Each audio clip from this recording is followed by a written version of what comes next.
Hello students, this is Dhirendra and welcome to our YouTube channel English Guruji Dhirendra.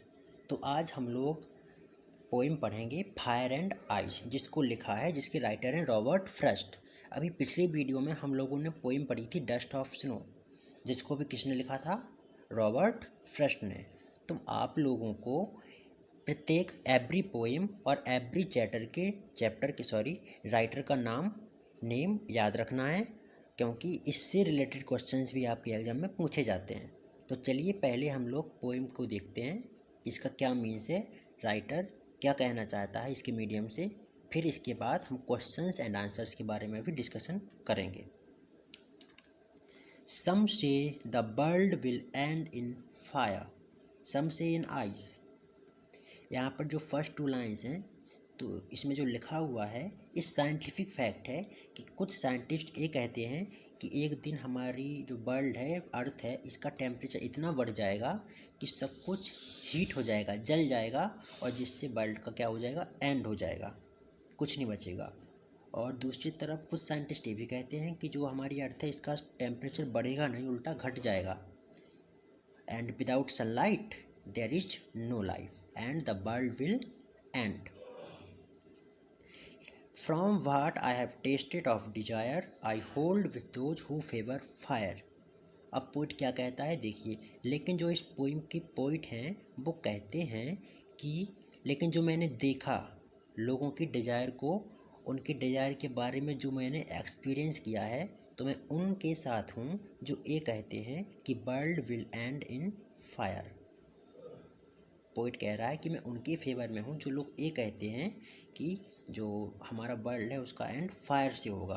Poet ऐसा क्यों कहते हैं देखिए, अब ऊपर की जो फर्स्ट टू लाइन्स हैं, यहाँ पर हमें ये बोला है कि या तो टेम्परेचर बढ़ेगा या घटेगा और वर्ल्ड का एंड हो जाएगा। बट पोइट का यहाँ पर फायर को डिजायर से क्या किया है, पोइट ने यहाँ पर फायर का डिजायर से कंपैरिजन किया है कि अगर मैं देखूं कि लोगों की कितनी डिज़ायर्स हैं, ठीक है, पोइट कह रहा है कि अगर मैं देखूं कि लोगों में कितनी डिज़ायर्स बढ़ रही हैं, सेल्फिशनेस बढ़ रही है, तो यही वो रीज़न होगा जिससे वर्ल्ड का एंड हो जाएगा। पोइट का मतलब यहाँ पर बिल्कुल नहीं है कि टेम्परेचर बढ़ने से या घटने से, उनके लिए फायर का मीन्स यहाँ पर डिज़ायर से है कि लोगों में जो बर्निंग डिज़ायर्स हैं कि हमें ये चाहिए, हमें वो चाहिए, मतलब एक आग लगी हुई है उनमें कुछ चीज़ को पाने की।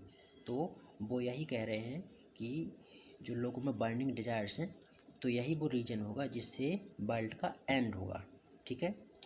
But if it had to perish twice, I think I know enough of hate to say that for destruction is also great and would suffice. लेकिन अब पोइट कहते हैं कि अगर इस वर्ल्ड का दोबारा एंड हुआ तो फिर मैं हेट के बारे में भी कुछ कहना चाहूँगा कि जो हेट है दुनिया में, जो ह्यूमैनिटी ख़त्म होती जा रही है लोगों की एक दूसरे के प्रति, और एक दूसरे से हेट करते हैं, हेट्रेड बढ़ती जा रही है, तो अगर मैं उस हेट को कंसिडर करूं, तो फिर पोइट का मानना है कि आइस का जो थॉट है कि कुछ लोग कहते हैं कि आइस से पूरी दुनिया ख़त्म हो जाएगी, तो फिर मैं अगर हेट को कंसिडर करता हूँ, पोइट ऐसा बोल रहा है कि अगर फिर मैं हेट को कंसिडर करता हूँ तो फिर मैं उनके फेवर में हूँ, उन लोगों के फेवर में हूँ जो लोग ये कहते हैं कि आइस से दुनिया का एंड होगा, और यही वो बड़ा और सफिशिएंट रीज़न होगा जिसकी वजह से वर्ल्ड का एंड हो जाएगा, ठीक है। मतलब जो साइंटिफिक फैक्ट है वो अलग है, और जो पोइट कहना चाहता है वो अलग है यहाँ पर, कि जो वर्ल्ड का एंड होगा वो लोगों की जो डिज़ायर बढ़ती जा रही है, सेल्फिशनेस बढ़ती जा रही है, तो एक रीज़न ये हो सकता है वर्ल्ड के एंड होने का, और दूसरा रीज़न जो है लोगों में हेट्रेड एक दूसरे के प्रति इतनी बढ़ती जा रही है, ह्यूमैनिटी बिल्कुल ख़त्म होती जा रही है, तो एक रीज़न ये भी हो सकता है वर्ल्ड के एंड होने का। क्लियर? तो लाइन बाय लाइन हमें पोइम का मीन्स क्लियर हो गया, ठीक है। तो अब हम देखेंगे इस पोएम में राइमिंग स्कीम क्या है। तो सबसे पहले यहाँ पर फर्स्ट लाइन में फायर को हम ए दे देंगे, ठीक है, ए। आइस को बी दे दीजिए। अब फायर डिजायर, फायर को हमने ए दिया था, फायर से सेम टू सेम वर्ड यहाँ पे क्या है, डिजायर, तो इसको भी हम क्या देंगे, ए देंगे, ओके। तो हमने फायर को ए दे दिया, आइस को बी दे दिया, डिजायर को ए दे दिया और फायर को भी क्या देंगे, ए देंगे। ठीक है, तो फर्स्ट स्टैंजा में आपकी राइमिंग स्कीम हो जाएगी ए बी ए ए।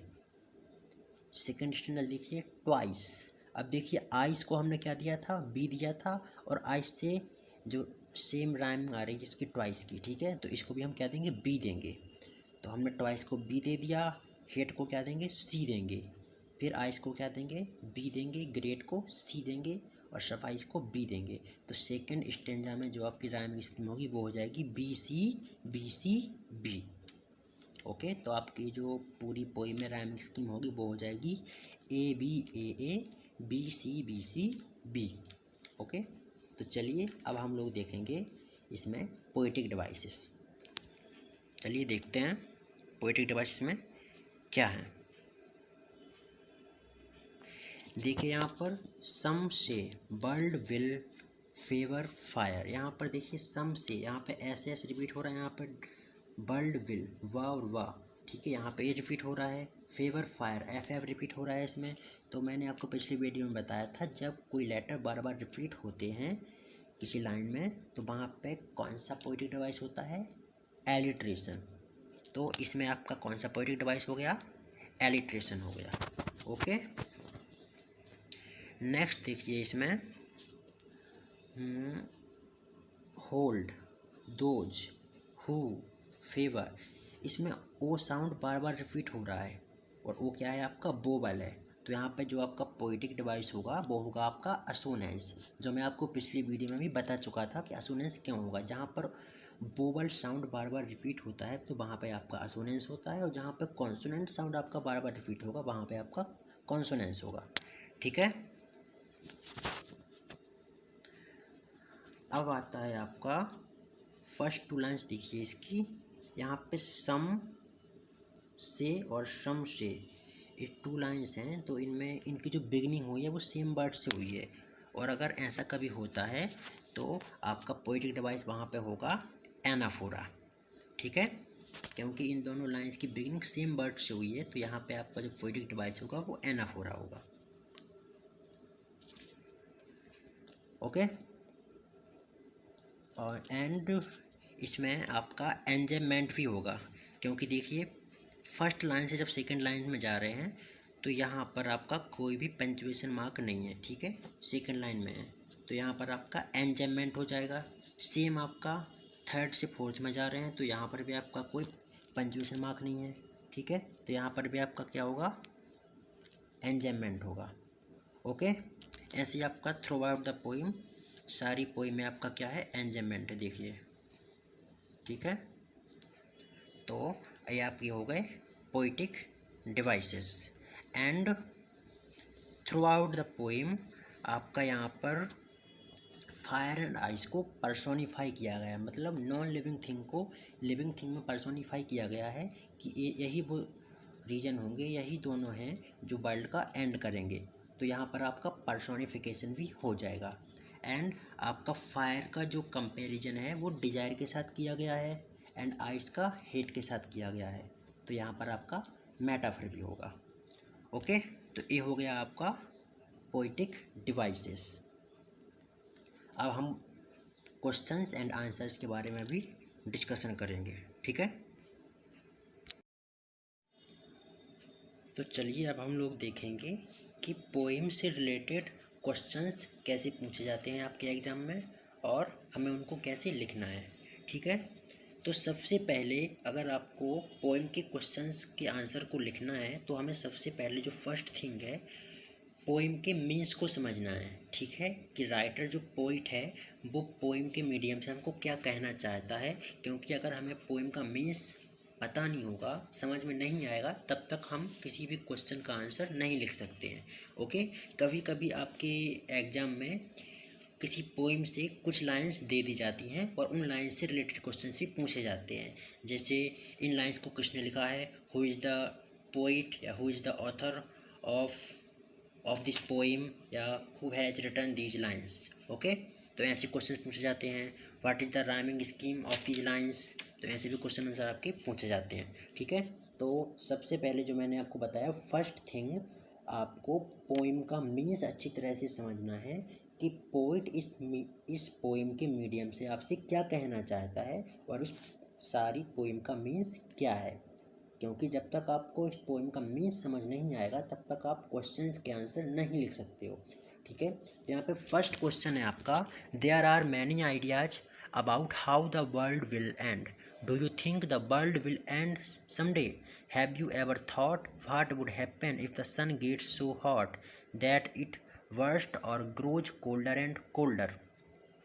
अब यहाँ पे जो क्वेश्चन है तो वो ये कह रहा है आपसे कि बहुत सारे मत हैं ऐसे कि दुनिया एक दिन ख़त्म हो जाएगी। आप क्या सोचते हो इस बारे में कि किसी दिन दुनिया ख़त्म हो जाएगी, हमारी पृथ्वी ख़त्म हो जाएगी, उसका एंड हो जाएगा?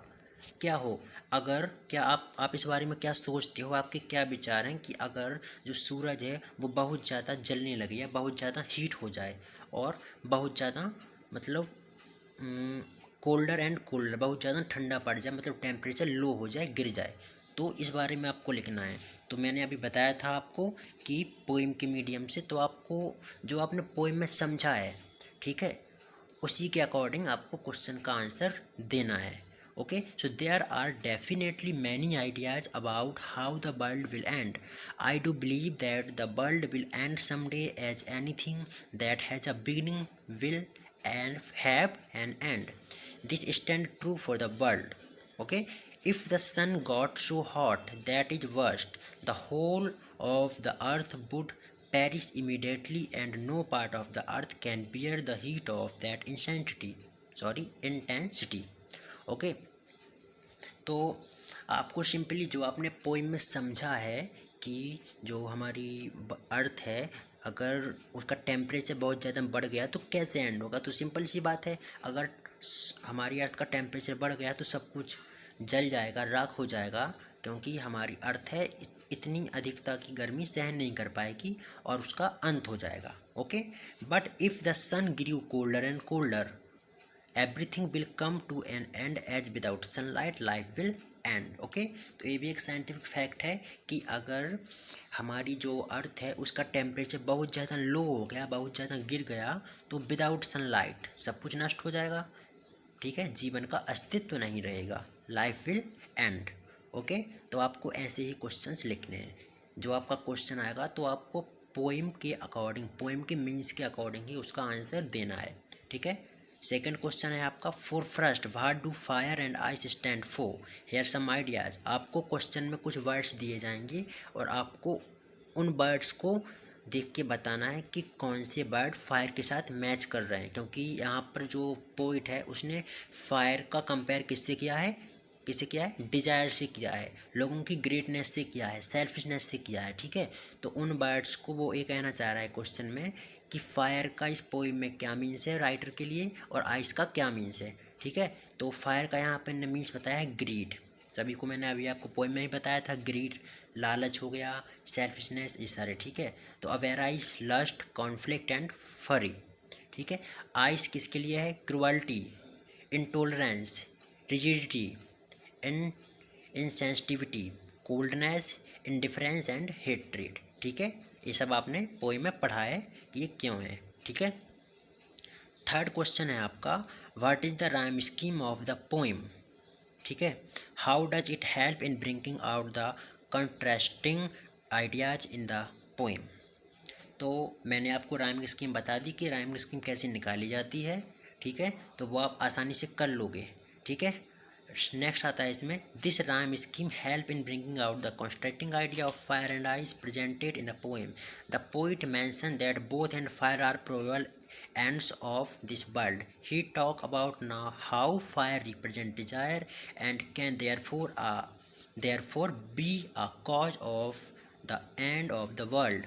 Frost also mentions ice is between to symbolize that the coldness and indifference toward one another will be enough to the end. In the second stanza, he says that he knows of enough hate in the world to be sure that even destruction through ice would be sufficient to bring about the end of the world. Simple सा है, इसमें आपको जो आपकी poem है उसकी एक short form में सुमेरी लिखनी है, ठीक है।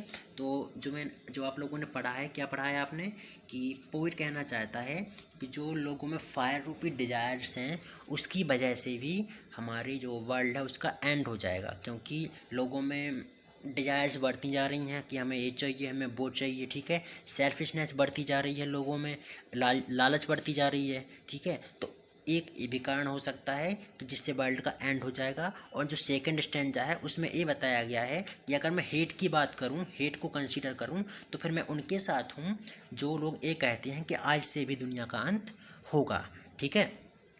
क्योंकि लोगों में जो एक दूसरे के प्रति इतनी हेट्रेड बढ़ रही है, ठीक है, उनके प्रति घृणा जो बढ़ती जा रही है, तो इससे भी दुनिया का क्या होगा, एंड हो जाएगा। यही वो रीज़न होगा, एक पर्याप्त रीज़न होगा जिससे दुनिया का अंत हो जाएगा, ठीक है। और अगर आपको आपके जो एग्ज़ाम्स हैं, एग्ज़ाम में अगर आपको किसी पोइम्स की कुछ लाइंस दे दी जाएं तो उसमें आपको एक क्वेश्चन ये भी बन सकता है कि who is the author of this poem who has written these lines, ठीक है। तो इसलिए मैंने आपको स्टार्टिंग में ही कहा था कि आपको every chapter and every poem के जो राइटर्स और पोइट्स हैं उनके नेम को लर्न करना है कि इस चैप्टर के राइटर कौन है, वो इस पोएम के पोइट या ऑथर कौन है, क्योंकि ऐसे क्वेश्चंस भी आपके एग्ज़ाम में पूछे जा सकते हैं, ठीक है। तो उम्मीद करता हूँ आप सभी को ये पोएम समझ में आई होगी और पोएम के क्वेश्चंस के आंसर्स को कैसे राइट करना है समझ में आ गया होगा। अगर आपको वीडियो पसंद आई हो तो वीडियो को लाइक करें, अपने फ्रेंड के साथ शेयर करें और मेरे चैनल को भी सब्सक्राइब करें, क्योंकि आपके एक सब्सक्राइब से मैं मोटिवेट होता हूं और मैं फ्यूचर में भी आपके लिए ऐसी ही वीडियोज लाता रहूँगा, ठीक है। पोएम के क्वेश्चंस एंड आंसर आपको मेरे ब्लॉग में मिल जाएंगे, जिसकी लिंक मैं आपको नीचे डिस्क्रिप्शन में दे दूंगा। और जल्द ही मिलते हैं, ठीक है। तो जल्द ही मिलते हैं एक न्यू वीडियो के साथ। जब तक के लिए अपना ख्याल रखें। Thank you.